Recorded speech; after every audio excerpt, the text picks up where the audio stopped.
India news के digital channel in खबर पर आपका स्वागत है। आपके साथ मैं हूं राकेश पांडे। अयोध्या विवाद को लेकर सुप्रीम कोर्ट में लगातार रोजाना सुनवाई चल रही है। हालांकि 8वें दिन यानी कि कल यानी कि सोमवार को सुनवाई नहीं हो पाई। आज सुनवाई हुई। सुनवाई का 9वां दिन। 9वें दिन रामलला विराजमान के वकील CS वैद्यनाथन ने अपनी दलीलें कोर्ट के सामने रखी हैं। आज मुख्य तौर पर वैद्यनाथन ने ASI की रिपोर्ट को आगे रखा और उसके आधार पर अपने तथ्य, अपनी दलीलें कोर्ट के सामने रखी।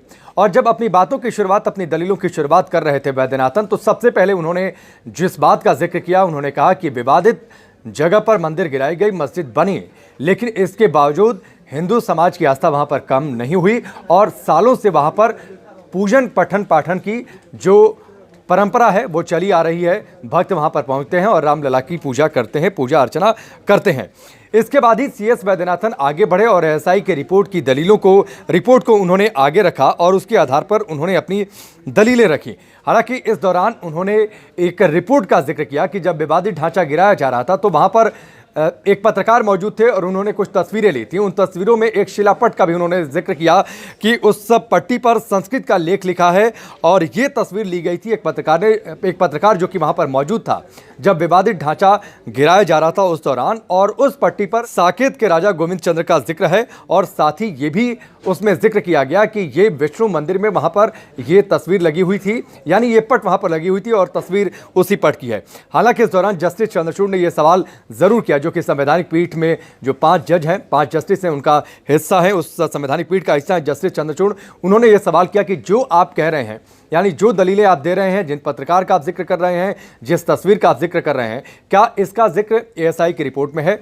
तो इस पर CS वैद्यनाथन ने कहा कि नहीं, इसका जिक्र ASI की रिपोर्ट में नहीं है, क्योंकि ASI की टीम काफी बाद में पहुंची थी, काफी बाद में उसे खुदाई के लिए कहा गया था, लिहाजा ASI की रिपोर्ट में इसका जिक्र नहीं है। लेकिन यहां से CS वैद्यनाथन ने ASI की रिपोर्ट पर अपनी दलीलें आगे रखनी शुरू की और उन्होंने कहा कि ASI की रिपोर्ट में यह भी जिक्र है कि वहां पर मगरमच्छ और कछुओं के निशान मिले हैं, आकृतियां मिली हैं और इन दोनों ही आकृतियों का मुस्लिम कल्चर से, मुस्लिम धर्म से दूर दूर तक कोई वास्ता नहीं है, जो इस बात को साबित करता है कि कम से कम वहां पर मुस्लिम कल्चर से जुड़ी हुई कोई चीज़ नहीं थी, जो थी वो मंदिर से जुड़ी हुई चीज़ थी। इसके साथ ही उन्होंने एक रिपोर्टर की रिपोर्ट का भी जिक्र किया, जिसका जिक्र हमने पहले भी आपको बताया कि जिस पट की तस्वीर का उन्होंने जिक्र किया कि जब विवादित ढांचा 6 दिसंबर 1992 को गिराया गया था, उस दौरान वो रिपोर्टर वहां पर मौजूद थे।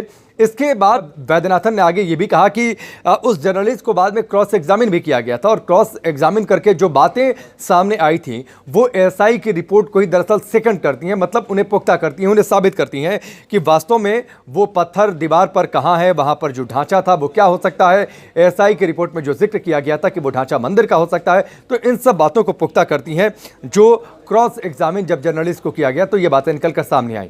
आज के दिन की सुनवाई के आखिर में चूंकि रामलला विराजमान के वकील ही लगातार अपनी बातें रख रहे थे, तो उन्होंने आज के दिन में जो सबमिशन दिया वो सबमिशन इंपॉर्टेंट रहा है। वो सबमिशन में उन्होंने कहा कि जो पत्रकार रहे और जो डॉक्टर रमेश हैं, उनके क्रॉस एग्जामिन से ये बातें साबित हुई कि जो स्लैब था विवादित स्थल पर जो मिला है वो ASI की रिपोर्ट की जो निष्कर्ष है, यानी जो उसका कंक्लूजन है, उसी को दरअसल वो साबित करता है कि जो मस्जिद है वो या तो मंदिर के अवशेष पर बनी या फिर मंदिर को गिराकर बनाई गई।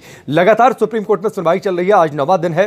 सुप्रीम कोर्ट ने फैसला पहले ही ले लिया था कि रोजाना सुनवाई होगी, जिससे ये उम्मीद जगी है कि जल्द से जल्द फैसला आ सकेगा अयोध्या विवाद को लेकर। 8वें दिन सुनवाई नहीं हो पाई थी। लगातार सुप्रीम कोर्ट में रोजाना सुनवाई को लेकर तमाम अपडेट्स हम आपको देते रहेंगे।